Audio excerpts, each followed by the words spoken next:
I'm meteorologist Rod Hill, and what I want to talk with you about is my outlook for summer and the potential for 90-degree and even 100-degree days. This has become a growing topic in recent years. You know, it seems like gone are the summers with a number of non-air conditioning needed 75-degree afternoons, and what is now in are a growing number of days where if you don't have AC, you really miss it. You don't have it as temperatures not only warm through the 80s, but warm up into the 90s. I said at one point on a newscast a year ago that what we are losing out on, literally in the summer season, are our days in the 70s. And I think that's a real thing. So I don't have any earth-shattering revelations that are going to grab your attention, but I do believe you'll find some of the data that I've been looking at interesting.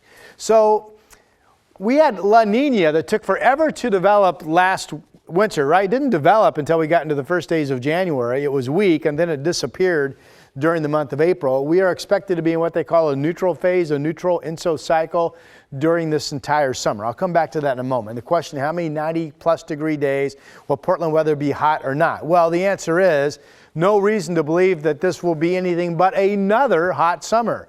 1 year ago, Portland had 28 days that reached 90 or better, and we did have some 100-degree days as well in the summer season of 2024. So the projection this year is I see us having at least 22 days of 90-degree plus heat, and maybe we get up to around 31. 31 is actually the record. It was the summer of 2018 that we hit 90 degrees 31 times, and I do believe that is a record in the coming years, maybe this year, that will be broken. How about 100-degree days? It's now becoming more often than not that we at least hit 100 once or twice. The record is 5. That has been a record for a while, but I think we're going to be right back in that 22 to 31 number range for hot days this coming summer season, which is basically for summer heat, you're talking May, June, July, August into September. Although the earliest 90-degree temperature in the record book is April 30th, and the latest goes into the 5th day of October. But typically we're talking about May through September. So when I do my winter outlooks, almost all of my data, my starting point and my finish point, is based on properly identifying, are we going to be in a La Nina? Are we going to be in an El Nino? Are we going to be in a neutral cycle? If we are in La Nina or El Nino, is it going to be weak or is it going to be strong? So I'm only looking at data going back to the year 2000.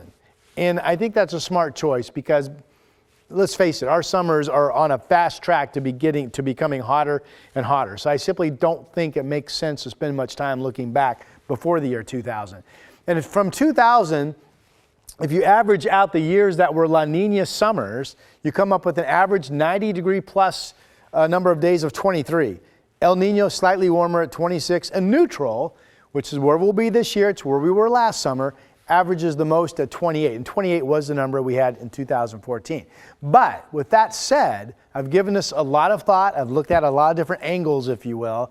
I really don't think, at least with this limited of a data set, now coming up on 24 years, that there's really any significant confidence signal through knowing if it's La Nina, El Nino, and neutral. And the reason I say that is because no matter what phase we're in, we have seen some hot summers. We have seen really hot summers in La Nina. We've seen really hot summers in neutral years and El Nino years. This is the track or the number of 90-degree days or hotter out at PDX, site-specific, going back to the year 2000. And just look at the trajectory. It goes up and up and up. Now, clearly, there are some relatively cool days mixed in. I mean, actually back in 2019, not that long ago, we only hit 90 degrees 11 times. That was a nice, really comfortable summer. But here's what's alarming. Again, look at these hot spikes. There's the record year of 2018. The last 4 years, and I think this will be the 5th consecutive, have all had more than 20 90-degree days. If you go all the way back in the PDX record books to 1941, you do not find any summer streaks of 90-degree heat that go more than back-to-back years. And yet, I feel confident that this year will be the 5th consecutive year. So there's definitely something going on with this streak of 90-degree heat just continuing to build. On the same thought, if you will, This is a look at the National Weather Service climate average for Portland in terms of 90+ degree days.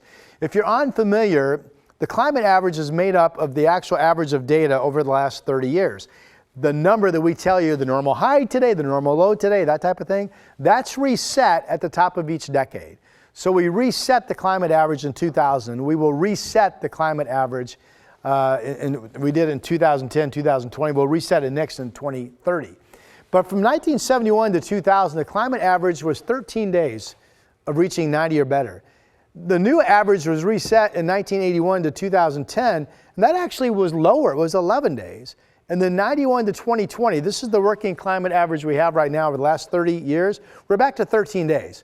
So the point here is really no difference from 71 to 2020. You're like, well, 2020 was just a few days ago or a few years ago. But I want to be clear. Now, if we don't look at 30 years, but we look at the last 20, from 2001 to 2020, all of a sudden the average is 16. And then if you look at, well, let's just look at the last 10 years because things are really changing.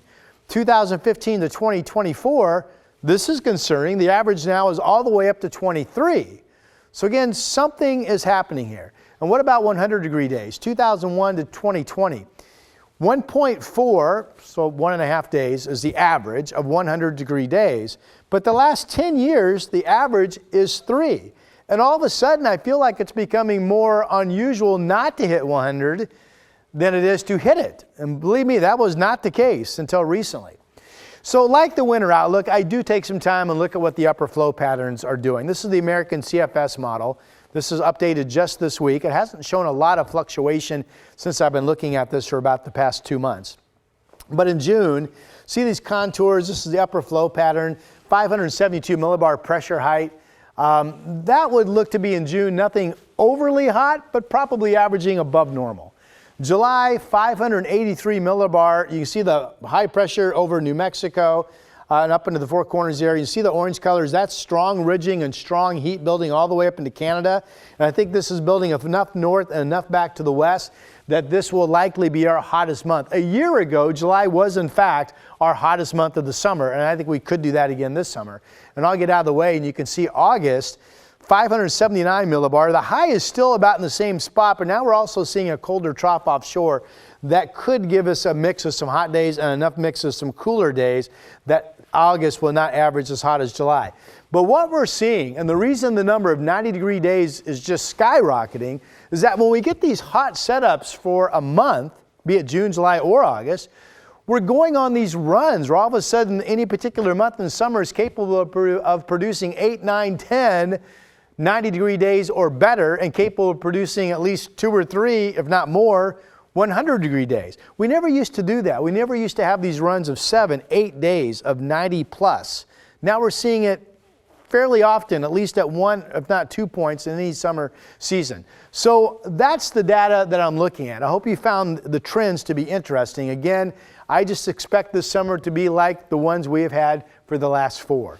That puts us up to at least 22 90+ degree days. Maybe we'll threaten the record, which is 31 back in that summer of 2018. And I do believe we'll hit 100 degrees or hotter once again, with July being the hottest month overall. That's my summer outlook at how much heat could be coming our way. I'm meteorologist Rod Hill.